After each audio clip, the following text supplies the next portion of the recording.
नमस्कार दोस्तों, मैं अनुज आपके यूट्यूब चैनल ग्लोबल ज्ञान अनुज एक्सप्रेस पे आपका स्वागत करता हूं। दोस्तों, आज का महत्वपूर्ण टॉपिक है हमारा डिस्काउंट। मैथ्स का महत्वपूर्ण टॉपिक है। मैथ्स के बारे में पढ़ेंगे, डिस्काउंट के बारे में कि डिस्काउंट क्या होता है। दोस्तों, आपने सुना होगा डिस्काउंट मतलब होता है छूट, है।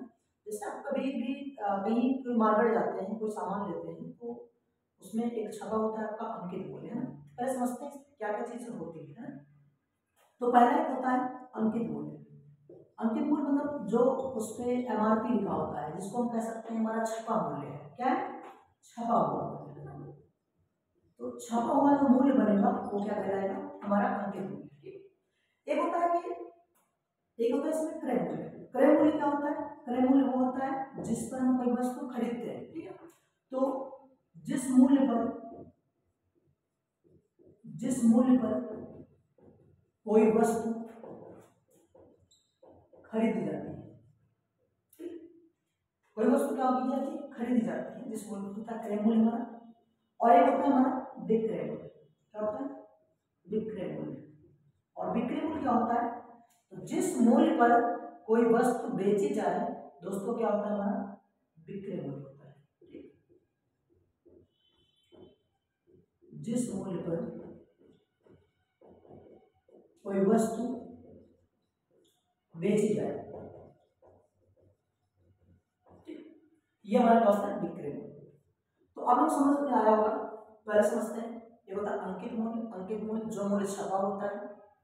दूसरा क्रय मूल्य, जिस मूल्य पर कोई वस्तु खरीदी जाती है। उसके बाद विक्रय मूल्य, जिस मूल्य पर कोई वस्तु बेची जाती है। तो दोस्तों, जैसे हम कुछ खरीदने जाते हैं, जैसे मान लो कोई कपड़ा खरीदने गए, जैसे हम मान लो कोई जींस लेने गए या और कोई सामान, तो उसमें क्या होता है? एक पर्ची लगी होती है, उसमें लिखा होता है एमआरपी मैक्सिमम रिटेल प्राइस। इसे कहते हैं अंकित मूल्य। मान लो दिया गया है 5 रुपया, 5 रुपया दिया गया है एमआरपी। तो जो छपा है, जो लगा हुआ है उसमें, वो क्या है? अंकित मूल्य। लेकिन दोस्तों, आपने देखा होगा कि जो दुकानदार है वो आपसे ये बोलता है कि मैं आपको कुछ छूट पे छूट दे दूंगा। कुछ छूट मतलब 10% या 20% या 15% ऐसी छूट देता है, ठीक। तो ये देखेंगे कि उस छूट के बाद में क्या क्या चीजें निकलती है, ठीक है। तो चलिए अब हम एक सवाल के थ्रू समझते हैं इसमें, ठीक है। जैसे मान लीजिए एग्जाम्पल समझते हैं। मान लीजिए किसी वस्तु का अंकित मूल्य, यानी अंकित मूल्य कितना है? अंकित मूल्य है इस पर मान 1000 रुपया है। कितना है? 1000 रुपया। किसी वस्तु का अंकित मूल्य 1000 रुपया है और किया क्या जा रहा है? उस पर छूट जो दी जा रही है, छूट बराबर हमारी 10%, ठीक है। दोस्तों क्या है? छूट क्या है? 10% है। अब हम ये देखेंगे कि 10% छूट के बाद वो वस्तु कितने की हमें मिलेगी, या वो दुकानदार कितने की बेचेगा उसको, ठीक है ना। तो यहां देखते हैं, अगर मैं इसको सिंपल तरीके से देख लूं तो अंकित मूल्य है 1000 और मैं कह दूं 10% छूट देना। 10% छूट का मतलब हुआ कि अगर मैं इसमें से 10% को कम कर दूं तो देखते हैं पहले 10% होता कितना है। एक ये 0 पड़ गया यहाँ से और ये यहाँ से पड़ गया, तो आपने देखा कि यहाँ पर कितना आया? 10% यानी 100 रुपया। मतलब ये है कि आपको 100 रुपया नहीं देना है ना। 100 रुपया उसने छूट दे दिया, उस पर लिखा था 1000 रुपया और आपको छूट दिया 10% की, जो बन रहा है कितना? 100 रुपया। तो आपसे दुकानदार लेगा कितना? 100 रुपया हटा करके, मतलब 1000 100 रुपया कम, यानी आपसे 900 रुपए लेगा। कितना? 900 रुपये, ठीक है। तो बच्चों ये क्या है? 900 आप क्या निकलेगा?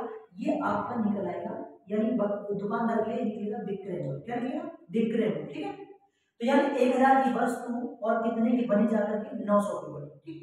अच्छा, इसको लगाने का तरीका कैसे, मैं आपको समझा रहा हूँ। इसको और आसान तरीके से कैसे लगाया जा सकता है। जैसे हम 10% न निकाल करके सीधा सा आप समझिएगा कि वो पूरा पूरा हमारा होता है 100% माना जाता है ना। पूरा क्या होता है? 100% माना जाता है। और मैं कहूँ कि 1000 की वस्तु है और 10% की छूट दे दिया, तो 10% छूट मतलब ये 100 में 10% कम हो गया, तो बना कितना? 90% है। यानी हमें इसका 90% निकालना है। कितना? 90%। और 90% मतलब होता है 90/100। क्या होता है? 90/100। ये हमारा हो जाएगा 90/100 और यहाँ से इसको काट देते हैं, कर जाएगा तो ये बनेगा 9 और इधर 100, ये बराबर हमारा 900। 900 रुपया क्या आया दोस्तों? हमारा आया विक्रय मूल्य। आया विक्रय मूल्य ना 900 रुपया विक्रय मूल्य निकल करके आ गया। ठीक है, उम्मीद है आपको समझ में आ रहा होगा। ठीक है, चलिए देखते हैं अगला। मान लीजिए इसके अलावा एक दूसरा सवाल लेते हैं, उसमें ऐसा ही एक सवाल दिया गया। ठीक है, हम ये मानते हैं कि एक वस्तु है जिस वस्तु का अंकित मूल्य दिया गया है 1500 रुपये।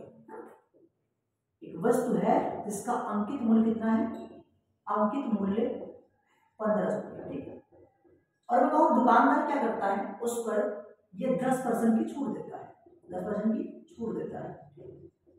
तो मैं कहूँ इसका विक्रय मूल्य कितना निकल कर आएगा। दोस्तों ध्यान दीजिएगा, विक्रय मूल्य क्या निकलेगा, तो बिल्कुल वैसे ही प्रक्रिया करेंगे जैसे पहले करते हैं।